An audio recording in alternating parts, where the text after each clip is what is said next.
చూస్ country delight, live better. ఇప్పుడే country delight యాప్ని download చేసుకోండి.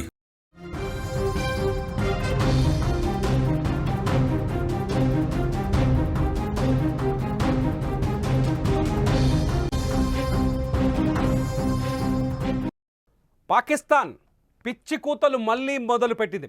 ఆపరేషన్ సింధూర్తో చెత్తకిలబడి చిత్తక దెబ్బలు తిన్న పాకిస్తాన్ ఇప్పుడు అమెరికా అండగా నిలబడిందని చూసుకొని మళ్ళీ పిచ్చి కూతలని కూస్తోంది. తాజాగా పాకిస్తాన్ స్వతంత్ర దినోత్సవ వేడుకల్లో పాక్ ప్రధాని షెహబాజ్ షరీఫ్ కొన్ని కీలకమైన వ్యాఖ్యలు చేశారు. డొనాల్డ్ ట్రంప్ చెప్పాడు కాబట్టి భారత్తో యుద్ధాన్ని ఆపేశాం, లేదంటే భారతదేశాన్ని నాశనం చేశామంటూ ఆయన చేసిన వ్యాఖ్యలు ఇప్పుడు మొత్తం ప్రపంచాన్ని ఆకర్షిస్తున్నాయి. పాకిస్తాన్ ప్రధాని షెహబాజ్ షరీఫ్ చేసిన ఈ వ్యాఖ్యలు సింధు నదీ జలాల విషయంలో, మేలో సింధు నదీ జలాల విషయంలో భారత్ మా మాట వినకపోతే మళ్ళీ యుద్ధానికి సిద్ధమనే స్థాయిలో నిన్న ఆయన ఇండిపెండెన్స్ స్పీచ్ కనిపించింది.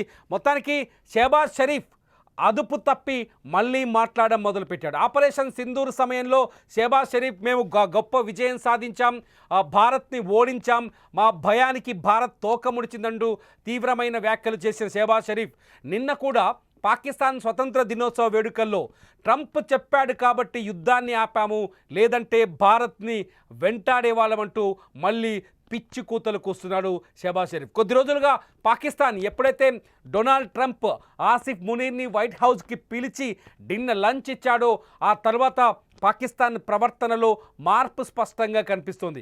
పాకిస్తాన్లో ఉన్న రాజకీయ నాయకులు కావచ్చు, పాకిస్తాన్ ప్రధాని కావచ్చు, పాకిస్తాన్ సైన్యాధిపతి ఆసిఫ్ మునీర్ కావచ్చు, ఇష్టం వచ్చినట్టు వ్యాఖ్యలు చేస్తూనే ఉన్నారు. తాజాగా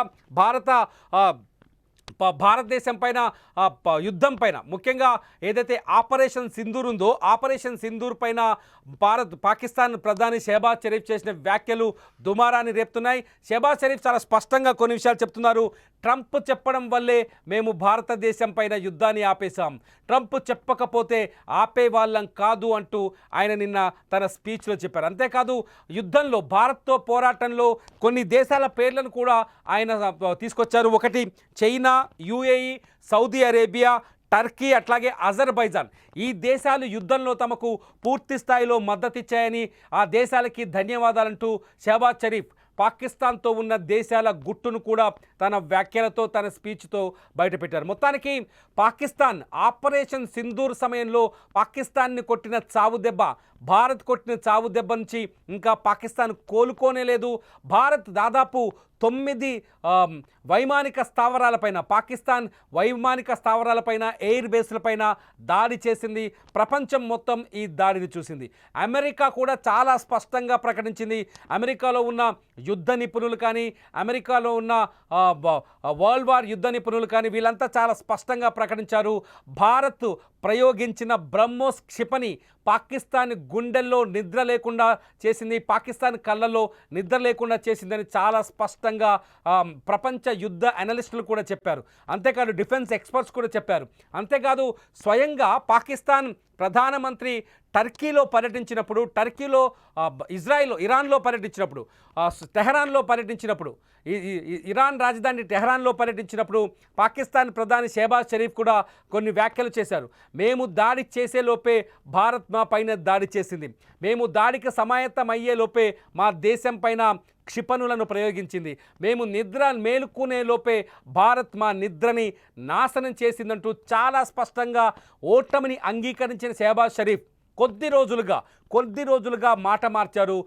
తన మాటల్లో మళ్ళీ భారత్ పైన బెదిరింపు ధోరణిని ప్రదర్శిస్తూ వస్తున్నాడు. తాజాగా పాకిస్తాన్ ఆర్మీ చీఫ్ ఆసిఫ్ మునీర్ చేసిన వ్యాఖ్యల తర్వాత ఇప్పుడు పాకిస్తాన్ ఇండిపెండెన్స్ డే సందర్భంగా షెహబాజ్ షరీఫ్ చేసిన వ్యాఖ్యలు కూడా ఒక్కసారిగా పాకిస్తాన్కి ఇంత ధైర్యం ఎక్కడి నుంచి వచ్చిందనే చర్చకు ఆస్కారం కల్పిస్తున్నాయి. ఎందుకంటే పాకిస్తాన్తో అమెరికా దొంగ దోస్తీ చేస్తోంది. డొనాల్డ్ ట్రంప్ అమెరికాతో మాట్లాడుతున్నారు. డొనాల్డ్ ట్రంప్ అమెరికా రాయబారులు పాకిస్తాన్లో వరుసగా పర్యటిస్తున్నారు. ఇటు పాకిస్తాన్కి అన్ని రకాలుగా మద్దతు ఉంటామని చెప్తున్నారు.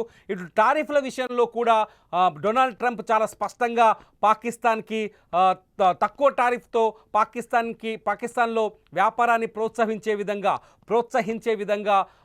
చర్యలు తీసుకుంటున్నారు. మొత్తానికి డొనాల్డ్ ట్రంప్ అండ చూసుకొని ఏదైతే రష్యాతో ఆయిల్ కొనుగోలు ఒప్పందాన్ని రద్దు చేసుకోవాలని భారత్ని ఒకవైపు ట్రంప్ బెదిరిస్తున్నాడో, అదే స్థాయిలో ఇటు భారత్ పైన అధిక సుంకాలు విధిస్తూ 50% సుంకాలు విధిస్తూ భారత్ని బ్లాక్మెయిల్ చేసే ప్రయత్నం చేస్తున్నాడు. అదే సమయంలో పాకిస్తాన్ని, మన పక్కలో బల్లెంలా మారిన పాకిస్తాన్ని ట్రంప్ ప్రోత్సహిస్తూ వస్తున్నాడు. ట్రంప్ మాటల తర్వాత, ట్రంప్ ప్రవర్తన తర్వాత, భారత్తో ట్రంప్ సంబంధాల తర్వాత పాకిస్తాన్ వాయిస్ మారిపోయింది. ఒక్కసారిగా పాకిస్తాన్ మళ్ళీ అబద్ధాలని నిజాలు చేసే ప్రయత్నం చేస్తుంది. భారత్ పైన యుద్ధాన్ని గెలిచామని అప్పట్లో ఆపరేషన్ సింధూర్ అంటే మే 10వ తేదీన పాకిస్తాన్ మధ్య సీజ్ ఫైర్ ఒప్పందం జరిగింది. రెండు దేశాలు సీజ్ ఫైర్ ఒప్పందానికి అంగీకరించాయి.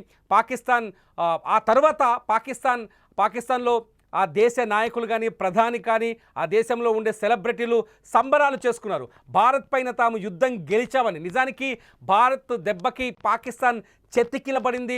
ఇవాల్టికి కూడా ఐసీయూలో ఉంది పాకిస్తాన్ అని చెప్పాలి. ఎందుకంటే భారత్ ఆపరేషన్ సింధూర్లో పాకిస్తాన్ భూభాగంలోకి వెళ్ళి దాడులు చేసింది. పాకిస్తాన్ భూభాగంలో ఉన్న ఉగ్ర స్థావరాలపైన దాడి చేసింది. పీఓకేలో ఉన్న ఉగ్ర స్థావరాలని నాశనం చేసింది. At the same time operation సింధూర్లో పాకిస్తాన్లో ఉన్న ఆ దేశపు ఎయిర్ బేసుల్ని సర్వనాశనం చేసింది. 9 ఎయిర్ బేస్లపైన బాంబులు వేసి బ్రహ్మోస్ క్షిపణి యొక్క శక్తి సామర్థ్యాన్ని ప్రపంచానికి చాటి చెప్పింది. అయినప్పటికీ పాకిస్తాన్ మేమే యుద్ధంలో గెలిచామంటూ అప్పట్లో సంబరాలు చేసింది. మధ్యలో మళ్ళీ తోక ముడిచి ప్రపంచ దేశాలన్నీ పాకిస్తాన్కి వ్యతిరేకంగా మారటం, భారత బృందాలు ప్రపంచ దేశాలని పర్యటించడం, పాకిస్తాన్ ఉగ్రవాదాన్ని ఏ స్థాయిలో పెంచి పోషిస్తుందో అర్థమయ్యేలా దాదాపు 33 దేశాల్లో భారత ఎంపీలు పర్యటించి చెప్పడం. ఈ పరిణామాలన్నింటి తర్వాత పాకిస్తాన్ కొంత వెనక్కి తగ్గింది. ఎప్పుడైతే ఇరాన్లో పర్యటించిన పాకిస్తాన్ ప్రధాని, ఈ సందర్భంలో ఇరాన్లో పర్యటించిన పాకిస్తాన్ ప్రధాని ఇరాన్ రాజధాని టెహరాన్లో తన నిజాన్ని, ఓటమిని కూడా ఒప్పుకున్నాడు. ఇంతదాకా వచ్చిన పాకిస్తాన్ ఎప్పుడైతే మళ్ళీ అమెరికా పాకిస్తాన్ వెనక నిలబడ్డట్టు కనిపించిందో, అమెరికా పాకిస్తాన్కి అనుకూలమైన నిర్ణయాలు తీసుకోవడం మొదలుపెట్టిందో, ట్రంప్ పాకిస్తాన్ని చేరదీయటం స్టార్ట్ చేశాడో, అప్పటి నుంచి పాకిస్తాన్ వాయిస్ మళ్ళీ మారిపోయింది. ఒక నాయకుడు, భుట్టో అనే నాయకుడు చాలా స్పష్టంగా ప్రధాని మోదీని లేపేద్దామని మాట్లాడడం, ఆసిఫ్ మునీర్ భారత్ పైన అణుబాంబులు వేస్తామని చెప్పడం, తాజాగా మళ్ళీ ట్రంప్ చెప్పాడు కాబట్టి భారతదేశాన్ని వదిలిపెట్టామంటూ పాకిస్తాన్ ప్రధాని వ్యాఖ్యలు చేయడం, ఇవన్నీ చూస్తుంటే ఈ గాంభీర్యం వెనుక, ఈ మేకపోతు గాంభీర్యం వెనుక ఖచ్చితంగా అమెరికా హస్తం ఉన్నట్టుగా అర్థమవుతుంది. ఇటు అమెరికా భారత్ని ప్రత్యక్షంగా వ్యతిరేకిస్తూ భారత్ పైన ఆంక్షలు విధించే ప్రయత్నాలు చేస్తూ, భారత్కి టారిఫ్లను పెంచి 50% సుంకాలు వేస్తూ, రష్యాతో ఆయిల్ ఒప్పందాన్ని రద్దు చేసుకోవాలని హెచ్చరిస్తూ, అటు పాకిస్తాన్ని చేరదీయడానికి చూస్తుంటే భారత్ని పూర్తి స్థాయిలో బ్లాక్మెయిల్ చేయాలని అమెరికా భావిస్తున్నట్టు స్పష్టంగా అర్థమవుతుంది. ఈ అమెరికా అండ చూసుకొని, ఏ రాత్రికైనా ప్లేటు ఫిరాయించగలిగే ఈ అమెరికా అండ చూసుకొని మళ్ళీ పాకిస్తాన్ రెచ్చిపోతుంది. పాకిస్తాన్ ప్రధాని వ్యాఖ్యలు, పాకిస్తాన్ ఆర్మీ చీఫ్ వ్యాఖ్యలు, పాకిస్తాన్లో మంత్రులు, రాజకీయ నాయకుల వ్యాఖ్యలు చూస్తుంటే అమెరికా ఇచ్చిన తాత్కాలిక ధైర్యం వాళ్ళలో కొంత మేకపోతు గాంభీర్యాన్ని ప్రదర్శించేలా చేస్తున్నాయని స్పష్టంగా అర్థమవుతుంది. మీరేమనుకుంటున్నారు? పాకిస్తాన్ ప్రధానమంత్రి ట్రంప్ చెప్పడం వల్లే యుద్ధం ఆపానంటున్న పాకిస్తాన్ ప్రధాని షెహబాజ్ షరీఫ్ వ్యాఖ్యలపైన మీ అభిప్రాయం ఏంటన్నది ఈ వీడియో కింద టైప్ చేయండి. చూస్తూనే ఉండండి లైవ్ అప్డేట్స్ కోసం సుమన్ టీవీ డిజిటల్ లైవ్, అట్లాగే సుమన్ టీవీ లైవ్.